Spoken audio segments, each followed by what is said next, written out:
ಪಕ್ಷನಿಷ್ಠೆ ಪ್ರತಿಫಲ ಸಿಕ್ಕಿರುವಂಥದ್ದು ಅಂದರೆ ಇವತ್ತು ಏನು ಡಿ ಕೆ ಶಿವಕುಮಾರ್ ಸಾಹೇಬರು ಅವರ ಪ್ರಯತ್ನ ಪರಿಶ್ರಮಕ್ಕೆ ಸಿಕ್ಕಿರುವಂಥ ಪ್ರತಿಫಲ ಇವತ್ತು ನಮ್ಮಂಥ ಎಷ್ಟೋ ಜನಕ್ಕೆ ರಾಜಕಾರಣದಲ್ಲಿ ಅವಕಾಶವನ್ನು ಮಾಡಿಕೊಟ್ಟಿದ್ದಾರೆ.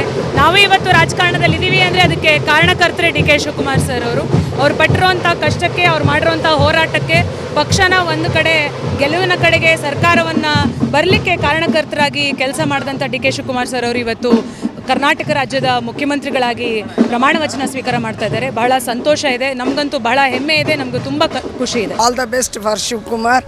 ಅವ್ರದ್ದು ಮಗಳು ನಮ್ಮದು ಚಿಕ್ಕಮಂಗ್ಳೂರು ಸೊಸೆ, ಹಂಗಾಗಿ ನಾನು ಬಂದಿದ್ದೀನಿ. ಅವ್ರದ್ದು ಸೊಸೆ ಅಮರ್ತ ಸಿದ್ಧಾರ್ಥ ಊರಿಂದ ಬಂದಿದ್ದೀನಿ.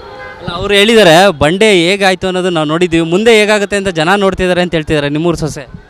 ಹೌದು, ಇಷ್ಟೆಲ್ಲ ಕಷ್ಟ ಅನುಭವಿಸಿದ್ದಾರೆ, ಅವ್ರಿಗೆ ಒಳ್ಳೇದು ಹಾಗೇ ಆಗ್ತದೆ. ಮುಂದೆ ಬಂಡೆ ಆಗಿ ಒಂದು ಕೆತ್ತನೆ ಮಾಡಿದರೆ ಹೆಂಗೆ ಶಿಲೆ ಆಗ್ತದೆ, ಬಂಡೆ ಅದಕ್ಕೆ ಶಿಲೆ ಆಗಬೇಕು ಅದು ಅಂತ ನಾವು ಅಂದ್ಕೊಳ್ತೀವಿ.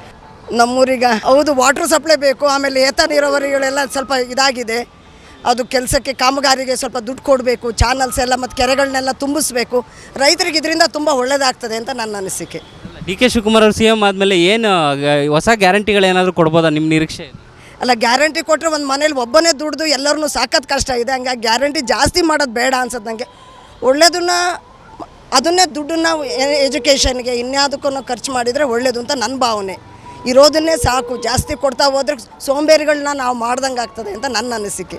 BJP ಅವರು ಅದೇ ಹೇಳ್ತಿರೋದು, ಗ್ಯಾರಂಟಿಗಳಿಂದನೇ ನೆಕ್ಸ್ಟ್ ಚುನಾವಣೆಯಲ್ಲಿ ಸೋತೋಗ್ತಾರೆ, ನಾವು ಬರ್ತೀವಿ ಅಂತ BJP ಅವರು ಹೇಳ್ತಿರೋದು ಮೇಡಮ್. ಇಲ್ಲ, ಅದು ಸಾಧ್ಯ ಇಲ್ಲ. ಗ್ಯಾರಂಟಿಗಳಿಗೂ ಅದು ಕೌಂಟ್ ಆಗ್ತದೆ, ಆದರೆ ಎಲ್ಲ ಸಂದರ್ಭದಲ್ಲೂ ಕೌಂಟ್ ಆಗಲ್ಲ. ಓಕೆ ನೆಕ್ಸ್ಟ್ ಚುನಾವಣೆಯಲ್ಲಿ ಯಾರು ಅಧಿಕಾರಕ್ಕೆ ಬರ್ಬೋದು 2028ಕ್ಕೆ? ಇಲ್ಲ, ಯಾರು ವರ್ಕ್ ಮಾಡ್ತಾರೆ, ಯಾರು ಚೆನ್ನಾಗಿ ವರ್ಕ್ ಮಾಡ್ತಾರೆ, ಯಾರು ಇದ್ರ ಮೇಲೆ ಅನ್ನೋದು ಕೌಂಟ್ ಆಗ್ತದೆ. ಡಿ ಕೆ ಶಿವಕುಮಾರ್ ಅವರು ಮತ್ತೆ 2028ಕ್ಕೂ CM ಆಗ್ಬೋದಾ? ಆಗಲಿ, ಆದರೆ ಒಳ್ಳೆಯದು ಅಂತ ನನ್ನ ಅನಿಸಿಕೆ. ಇಷ್ಟು ವರ್ಷ ಕಷ್ಟಪಟ್ಟಿದ್ದಾರೆ, ಏನೋ ಒಂದು ಅವ್ರಿಗೆ ಗುರಿ ಇದೆ ಅಲ್ವಾ, ಗುರಿ ಫಿಲ್ ಆಗೋಕ್ಕೆ ಟೈಮ್ ಬೇಕಲ್ಲ. ಯಾವುದೇ ಒಂದು ಮನೇಲಿ ಒಂದು ಕೆಲಸ ಮಾಡ್ತೀವಿ ಅಂದರೆ ಒಂದು ಟೈಮ್ ಬೇಕು. ಹಾಗಾಗಿ ನನ್ನ ಅನಿಸಿಕೆ ಹೈಕಮಾಂಡ್ ಏನೋ CM ಆಗಲಿ ಅಂತ ಹೇಳ್ಬಿಡ್ತು, ಬಟ್ CM ಆಗಿ ಇನ್ನು 2 ವರ್ಷ ಕಷ್ಟ ಆಗಲ್ವ ಡಿ ಕೆ ಶಿವಕುಮಾರ್ ಅವ್ರಿಗೆ? ಕಷ್ಟ ಆಗಲ್ಲ ಅನ್ಸುತ್ತೆ. ಯಾಕೆ ಅಂತಂದರೆ ಕೆಲಸ ಮಾಡಿದರೆ ಶಾರ್ಟ್ ಟೈಮಲ್ಲಿ ನಾವು ಸೋಂಬೇರಿಗಳಾಗೋದಕ್ಕಿಂತ ವರ್ಕ್ ಮಾಡಿದರೆ ನಾವು ಸಕ್ಸಸ್ ಆಗ್ಬೋದು ಅಂತ ನನ್ನ ಅನಿಸಿಕೆ. ಅವ್ರದ್ದು ಸಕ್ಸಸ್ ಆಗ್ಬೋದು, ಏನೋ ಥೀಮ್ ಇದೆ. Okay all the best for Shivakumar. ನಾನು ಮಮತಾ ಗಟ್ಟಿ, ಕ್ಯಾಶ್ ಬೋರ್ಡ್ ಚೇರ್ಮನ್ ಆಗಿದ್ದೀನಿ state. Okay, D K Shivakumar ಅವರು ರಾಜ್ಯದ ನೂತನ CM ಆಗ್ತಾ ಇದ್ದಾರೆ, ನಿಮಗೆ ಖುಷಿ ಇದೆಯಾ? ಭಾಳ ಖುಷಿ ಇದೆ. ಡಿ ಕೆ ಶಿವಕುಮಾರ್ ಅವರು ಇವತ್ತು ಅಧ್ಯಕ್ಷಗಾದಿಯಲ್ಲಿದ್ದುಕೊಂಡು ಸಿದ್ದರಾಮಯ್ಯನವರ ಜೊತೆಗೂಡಿ ಈ ಪಕ್ಷವನ್ನು ಬೆಳಿಬೇಕಿದ್ರೆ, ನಮ್ಮ ಪಕ್ಷ ಇವತ್ತು ಅಧಿಕಾರಕ್ಕೆ ಬರಬೇಕಿದ್ರೆ ಅವರಿಬ್ಬರು ಭಾಳಷ್ಟು ಕಾರಣೀಭೂತರು. ಡಿ ಕೆ ಶಿವಕುಮಾರ್ ಬಾಲ್ಯದಿಂದಲೇ ಒಬ್ಬ ಕಾಂಗ್ರೆಸ್ ಪಕ್ಷದ ನಿಷ್ಠಾವಂತ ಕಾರ್ಯಕರ್ತನಾಗಿ ಜಿಲ್ಲಾ ಪಂಚಾಯತ್ನಿಂದ ಹಿಡಿದು ಈ ಸ್ಥಾನದವರೆಗೆ ಅವರು ಬರಬೇಕಿದ್ರೆ ಅವಳ ಭಾಳ ಪಕ್ಷನಿಷ್ಠೆ, ಪರಿಶ್ರಮ, ಪ್ರಾಮಾಣಿಕತೆ, ದಕ್ಷ ಆಡಳಿತ, ಪಕ್ಷವನ್ನು ಕಟ್ಟಿದ ರೀತಿ ಇವೆಲ್ಲವೂ ಕೂಡ ಕಾರಣ ಆಗಿದೆ. ಹಾಗಾಗಿ ಅಂಥ ಒಬ್ಬ ಧೀಮಂತ ನಾಯಕನಿಗೆ ಇಂಥ ಒಂದು ಮುಖ್ಯಮಂತ್ರಿ ಸ್ಥಾನ ಸಿಕ್ಕಿರೋದು ನಿಜವಾಗಿ ಕೂಡ ಎಲ್ಲ ಪಕ್ಷದ ಕಾರ್ಯಕರ್ತರಿಗೂ ಕೂಡ ಇದೊಂದು ಇಟ್ಟಂತಹ ನಂಬಿಕೆ, ಆತ್ಮವಿಶ್ವಾಸ ಅಂತ ನಾನು ಹೇಳಲಿಕ್ಕೆ ಬಯಸ್ತಾ ಇದ್ದೇನೆ. ಹಾಗೆ ಇಬ್ಬರು ಸಿದ್ದರಾಮಯ್ಯನವರು ಕೂಡ ಭಾಳಷ್ಟು ಅತ್ಯುತ್ತಮ ಕಾರ್ಯಕ್ರಮಗಳನ್ನು ಜನರಿಗೆ ಕೊಡುವ ಮುಖಾಂತರ ಅವರು ಕೂಡ ನುಡಿದಂತೆ ಹೇಗೆ ಸರ್ಕಾರದ ಕಾರ್ಯಕ್ರಮದಲ್ಲಿ ನುಡಿದಂತೆ ನಡೆದರೂ ಅದೇ ರೀತಿ ಅಧಿಕಾರದ ಜವಾಬ್ದಾರಿಯನ್ನು ಡಿ ಕೆ ಸರ್ ಅವರಿಗೆ ಕೊಡುವುದರಲ್ಲಿ ಕೂಡ ಅವರು ನುಡಿದಂತೆ ನಡೆದಿದ್ದಾರೆ. ಮಹಾನ್ ನಾಯಕನಾಗಿ ಇವತ್ತು ಸಿದ್ದರಾಮಯ್ಯನವರು ಕೂಡ ಮೂಡಿ ಬಂದಿದ್ದಾರೆ ಅಂತ ನಾವು ಹೇಳಲಿಕ್ಕೆ ಭಾಳಷ್ಟು ಇಷ್ಟಪಡ್ತಾ ಇದ್ದೇನೆ. ಹಾಗಾಗಿ ನಮ್ಮ ನಾಯಕರಾಗಿರ್ತಕ್ಕಂಥ ಡಿ ಕೆ ಶಿವಕುಮಾರ್ ಅವರು ಇವತ್ತು ಪಂಚ ಗ್ಯಾರಂಟಿ ಯೋಜನೆಗಳನ್ನು ಮಹಿಳೆಯರಿಗೆ ವಿಶೇಷವಾಗಿ ಕೊಡುವ ಮುಖಾಂತರ ಇವತ್ತು ಬಡವರ, ಬಲ್ಲಿದರ ಪ್ರತಿಯೊಬ್ಬರ ಒಂದು ಅತ್ಯುತ್ತಮ ನೆಚ್ಚಿನ ನಾಯಕನಾಗಿ ಈ ರಾಜ್ಯದಲ್ಲಿ ಮೂಡಿ ಬಂದಿದ್ದಾರೆ ಅಂತ ಹೇಳಲಿಕ್ಕೆ ತುಂಬ ಸಂತೋಷ ಆಗ್ತದೆ. ಮೇಡಮ್, ಸಿದ್ದರಾಮಯ್ಯನವರು ಅಧಿಕಾರ ಹಸ್ತಾಂತರ ಮಾಡ್ಬೇಕಾದ್ರೆ ಒಂದು ಸಣ್ಣ ಒಂದು ಗೊಂದಲ ಆಗಲಿ, ಒಂದು ಇದಾಗಲಿ ಆಗಲಿಲ್ಲ, ಅವರು ಮಾದರಿ ಆಗಿಬಿಟ್ರು ಅಂತ. ಸಿದ್ದರಾಮಯ್ಯನವರ ಅಧಿಕಾರ ಹಸ್ತಾಂತರ ಎಷ್ಟು ಚೆನ್ನಾಗಾಯ್ತಲ್ವ?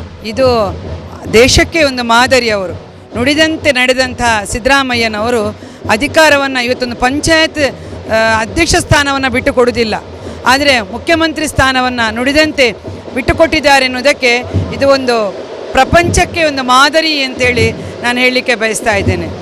ಈಗ ಸಿದ್ದರಾಮಯ್ಯನವ್ರು ಇಲ್ಲದೆ ಚುನಾವಣೆ ಎದುರಿಸಿದ್ರೆ, ಅಧಿಕಾರದಲ್ಲಿ ಇಲ್ಲದೆ ಚುನಾವಣೆ ಎದುರಿಸಿದ್ರೆ ಕಾಂಗ್ರೆಸ್ಗೆ ಮತ್ತೆ ಇದೇ ರೀತಿ ಬಹುಮತ ಬರುತ್ತಾ?